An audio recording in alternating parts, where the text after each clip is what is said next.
Alright, welcome back to Beast Analytics. I'm Brie E Anderson, and today we're going to be talking about Facebook ad analytics specifically for traffic campaigns. So let's take a look. Alright, so I did not do a very good job of naming this campaign or the ad set, but we are going to be jumping into the ad campaign called Pool Web Traffic Test.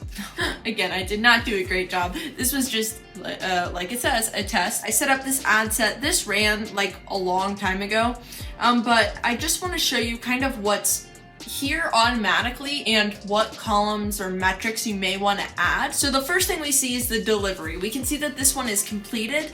If it wasn't complete, it would say in progress, and this little dot right here would be green. You can see what my bid strategy was. It was the lowest cost per click, specifically lowest cost per link click. That is important. My daily budget, what my results were, and those are link clicks. So that's all together. I had 16 link clicks. You can see what my reach was. Reach is the number of unique people you reached, and then you have impressions. Impressions, I had 37, almost 50, so 3750 impressions, and that's how many times people were served my ads. That's how many times the ad was served altogether. So you can see there is a little bit of overlap here. So I had 3750 impressions, but I only reached 1,381 people. That means that on average, these people were seeing the ads more than twice. That's called frequency, and I'll show you how to add that in here later. Reach is how many people,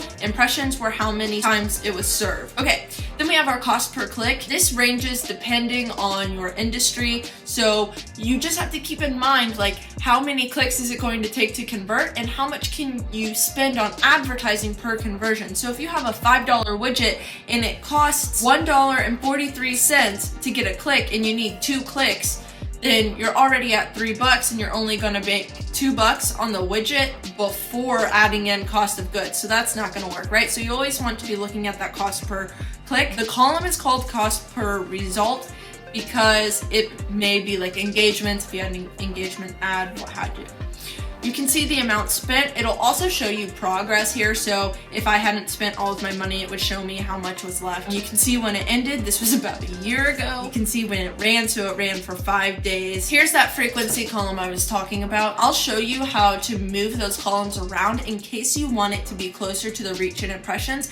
And the reason I would suggest that is just so that it reminds you that those are 2 different metrics. So you can see it was actually closer to 3 times per person that they were seeing this ad, which is totally okay. I mean, I guess it depends on your ad and your creative, but most of the time people, the first time they see your ad, aren't going to think anything of it. It'll probably take 2 or 3 times for them to actually take in your ad anyways. So don't be alarmed. Now, if that number gets up to like 10, we have a serious issue and it might be time to rethink your targeting. Even once it gets to like 5, that's frequency on average per person, which means some people could have seen it once while other people saw it 5 times. So if your number gets up to 5, there's a likelihood that people have been seeing it more than 5 times, and it's probably time to pull the plug on that one. And again, it just depends on your messaging, what kind of ads you're running, things of that nature. Okay, so unique link clicks. So I had 15 unique link clicks, which means unique people that clicked the links. So we can see up here we had 16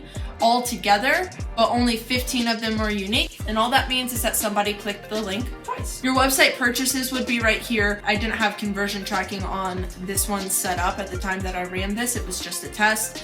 And again, link clicks are here. So this is what is defaulted for a traffic campaign. But if you click this little blue plus sign over here and click other columns, you're able to rearrange your columns and you're able to add in others should they be important to you. It didn't really need some of these things, but the first thing I want to do is grab this frequency bar and I'm going to drag it up to be next to reach and impressions so that I remember when I look at it that those are 2 different metrics and I can see about how many times on average people are seeing these ads. I'm going to get rid of website purchases by pressing this X because I didn't have conversion tracking set up, so there's not going to be anything populated there anyways. You'll see on this left-hand side that they have everything kind of broken out by their objective. So like performance is fine.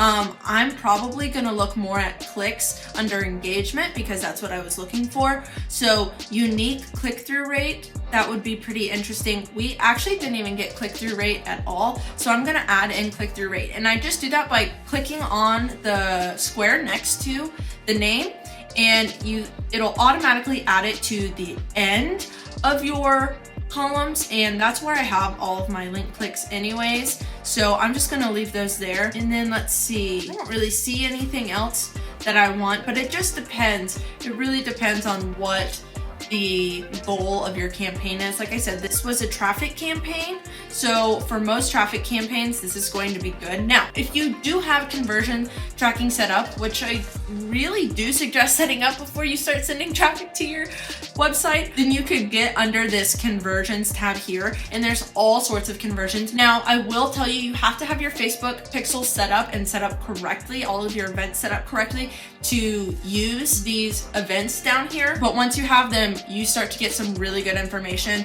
So you'll get like the total number of event completions, how many unique ones. Again, so the total could be higher than the unique because some people may complete the event more than once. You have the value, so how much did each event bring in for you? The cost is all together how much that event costs on average to get completed. And then the unique cost is how much on average it costs for one person to complete the event. You have to remember the objective of a traffic campaign is just to get traffic. It's not necessarily to get a conversion, but ideally some of that traffic would convert. So you do want to still have those columns in here, but just know that's not what Facebook's going to be optimized for. If you want to get conversions on your website, then you need to select the conversion objective type. And then if you need to, like if you have a lot of campaigns or ad sets or what have you running, you can add in some of these objectives, names and IDs. And then what I would do is I would move them to the beginning of your columns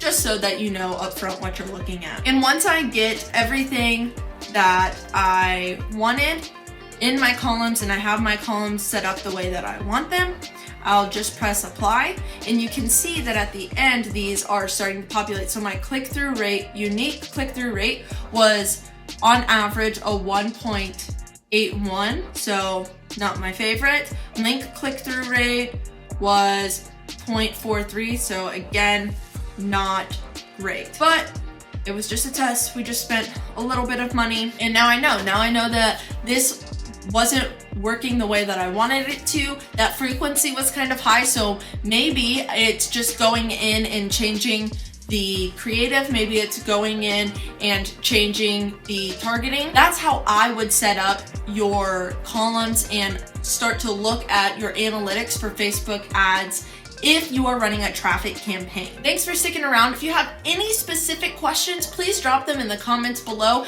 Don't forget to subscribe and hit that bell so you can get notifications every time I post a video. Thanks, and I'll see you next time.